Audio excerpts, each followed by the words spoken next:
ഇന്ന് തന്നെ ഡൗൺലോഡ് ചെയ്യൂ. കാണൂ നിങ്ങളുടെ ഫേവറേറ്റ് ഷോസ്.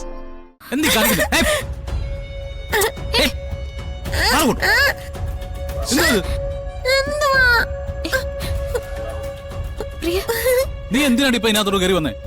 കടക്ക പുറത്ത്. ചേച്ചി, ഈ ചേട്ടന് എന്തൊരു ദേഷ്യ! ഇങ്ങനെയാണോ കൊച്ചുകുട്ടികളോട് പെരുമാറുന്നത്? മുത്തശ്ശി പഠിപ്പിച്ചെന്ന കുട്ടികളികൾ കൊണ്ട് ഇങ്ങോട്ട് വരണ്ട. ആ തള്ളയായിരുന്നു ആദ്യം കൈകാര്യം ചെയ്യേണ്ടിയിരുന്നത്. അത് കഴിയുമ്പോഴേക്കും എല്ലാം അങ്ങ് നേരെ ആയിക്കോളും. വരണൊരു കാര്യം അറിഞ്ഞോ? എന്താടോ? നമ്മുടെ ഗസ്റ്റ് ഹൗസിലെ നമ്മൾ ആരും അറിയാതെ ഒരു ഗസ്റ്റ് ഉണ്ടായിരുന്നു. നമ്മൾ ആരും അറിയാത്ത ഗസ്റ്റോ?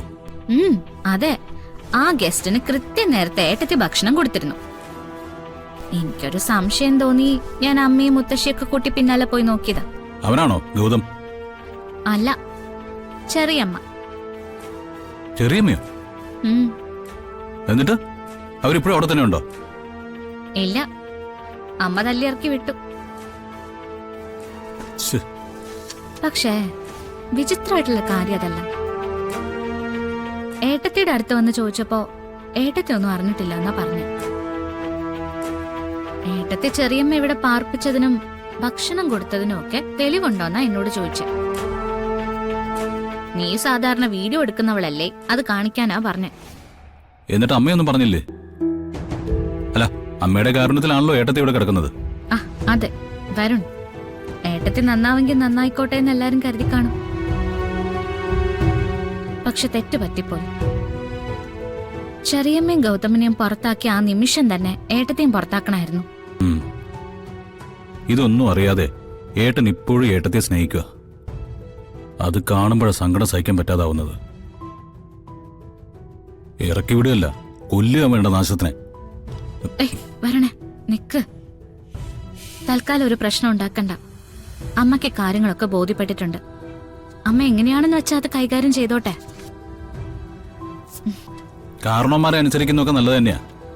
ചില നേരത്ത് അത് തന്നെയാ ഏറ്റവും വലിയ അബദ്ധവും. സാരില്ലെന്നേ, എന്ത് ചെയ്താലും ഭഗവാൻ നമ്മുടെ കണ്ണിൽ കാണിച്ചിരുന്നുണ്ടല്ലോ. എടോ, താനിപ്പോ കാര്യങ്ങളൊക്കെ വളരെ പ്രാക്ടിക്കലായിട്ട് സമീപിച്ചു തുടങ്ങി.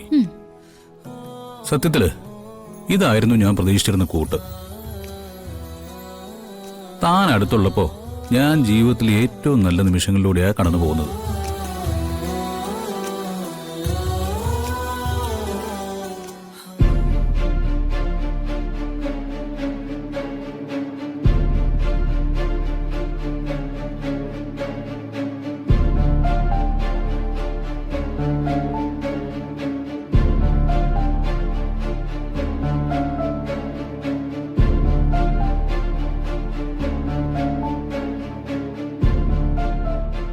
ഞാനിരിക്കേണ്ട മുറിയിൽ എന്റെ സ്ഥാനത്ത് അവൾ ഇരിക്കുന്നേ. ഇരിക്കട്ടെ, ഒരുപാട് കാലമൊന്നും ഇല്ലല്ലോ അവക്ക്.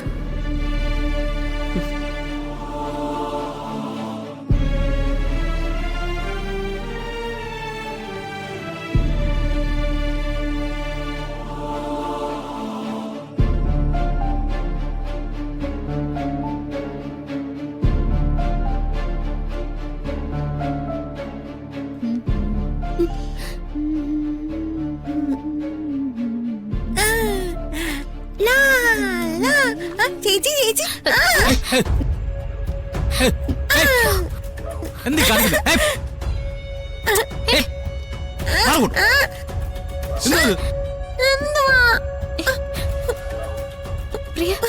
നീ എന്തിനാണ് ഇപ്പൊ ഇതിനകത്തോട് കയറി വന്നേ? കടക്ക പുറത്ത്. ചേച്ചി, ഈ ചേട്ടന് എന്തൊരു ദേഷ്യ! ഇങ്ങനെയാണോ കൊച്ചുകുട്ടികളോട് പെരുമാറുന്നത്? മുത്തശ്ശി പഠിപ്പിച്ചെന്ന കുട്ടികളികൾ കൊണ്ട് ഇങ്ങോട്ട് വരണ്ട. ആ തള്ളയായിരുന്നു ആദ്യം കൈകാര്യം ചെയ്യേണ്ടിയിരുന്നത്. അത് കഴിയുമ്പോഴേക്കും എല്ലാം അങ്ങ് നേരെ ആയിക്കോളും. പോട്ടെ വരുൺ, സുഖമില്ലാത്തോണ്ടല്ലേ. പ്രിയങ്കേ, ചെല്ല, മോള് പോയിക്കോ. ഓ, ഇറങ്ങി പോടി കളിക്കാതെ. ശരി ചേച്ചി, പൊക്കോ. ഓ, എന്താടോ ഇതൊക്കെ? ഇവിടെ എങ്ങനെയാ നമ്മൾ സ്വസ്ഥമായിട്ട് ജീവിക്കുക? ജീവിതത്തിനോടൊരു മടുപ്പ് വന്നു തുടങ്ങി. പോട്ടെ പോട്ടെ വരുൺ. നോക്ക്, ഇവിടെ നിന്ന് എനിക്ക് ഭ്രാന്ത് പിടിക്കും. എടോ, നമ്മൾ കരുതുന്ന പോലെ അല്ല. തന്നെ എന്നെ ശത്രുക്കളുടെ സ്ഥാനത്ത് പ്രതിഷ്ഠിച്ചുകൊണ്ട് ഉള്ളുകൊണ്ട് യുദ്ധം ചെയ്യാ പലരും. ഈ കണ്ടീഷനിൽ എനിക്കിവിടെ നിൽക്കാൻ പറ്റില്ല. ഫിദ മാഡം എന്നോട് പറഞ്ഞു, ഇവിടുത്തെ അവസ്ഥ നേരെയാവുന്നത് വരെ നമ്മളോട് രണ്ടുപേരോടും വേറെ എവിടെയെങ്കിലും ഒന്ന് മാറി നിന്നോളാൻ. ആ അതൊരു നല്ല ഐഡിയ. അല്ല, നമ്മൾ ഹണിമൂണിനൊന്നും പോയില്ലല്ലോ ഇതുവരെ. അതിനെപ്പറ്റി ഒരു കണ്ടീഷനൊന്നും ഉണ്ടായിരുന്നില്ലല്ലോ. നോക്ക്, നമുക്ക് പോടും. എവിടേക്കെങ്കിലും പോവാം. കുറച്ച് ദിവസം അവിടെ ചെലവഴിക്കാം. എന്തു പറയുന്നു? ആ, അച്ഛനും അമ്മയ്ക്കും മുത്തശ്ശിക്കും ഒക്കെ ഓക്കെ ആണെങ്കിൽ ഞാനും ഓക്കെ. അവരോടൊക്കെ ഞാൻ സമ്മതം വാങ്ങിച്ചോളാം. ദേ ഇപ്പൊ തന്നെ. എന്നിട്ട് പെട്ടെന്ന് തന്നെ നമുക്ക് ഇറങ്ങാം.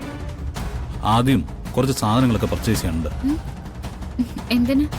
ഇവിടെ എല്ലാം ഉണ്ടല്ലോ. അതെ, ഒരു യാത്രയുടെ കാര്യം തീരുമാനിച്ചാൽ അത് പരിചയമുള്ള ഞാൻ പറയാം. അത് താൻ മിണ്ടാതെ അങ്ങ് അനുസരിച്ചാൽ മതി. താൻ പെട്ടെന്ന് റെഡിയാവും നോക്ക്. അതെ, ആദ്യം ഇത് അവതരിപ്പിക്കുന്നു, സമ്മതം വാങ്ങിക്കുന്നു. എന്നിട്ട് ഞാനും താനും മാത്രമുള്ള ഒരു ലോകത്തേക്ക് നമ്മുടെ ജീവിതത്തിന്റെ മധുരം മുഴുവൻ അങ്ങ് പങ്കിടുന്നു. കേട്ടോ മൈ ഡിയർ വൈഫ്? കേട്ടോ? ആ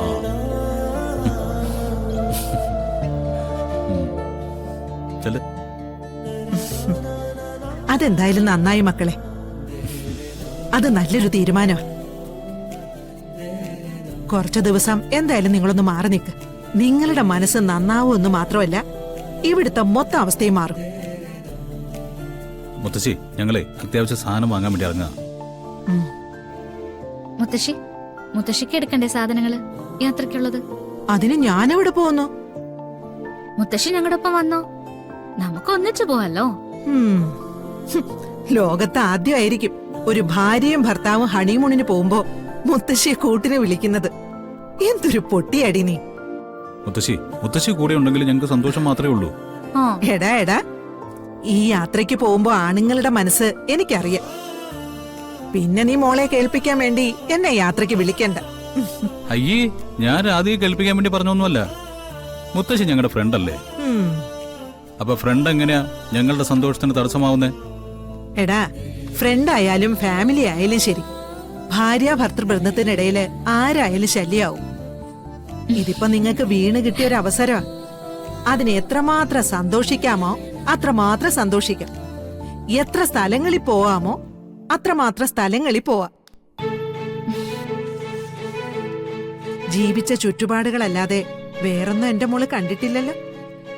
അവള് കാഴ്ചകളൊക്കെ കാണണം, എല്ലായിടത്തും കറങ്ങണം. അവളുടെ സന്തോഷത്തിന് എന്തൊക്കെയാണോ വേണ്ടത് അതൊക്കെ ചെയ്യണം. കേട്ടല്ലോ?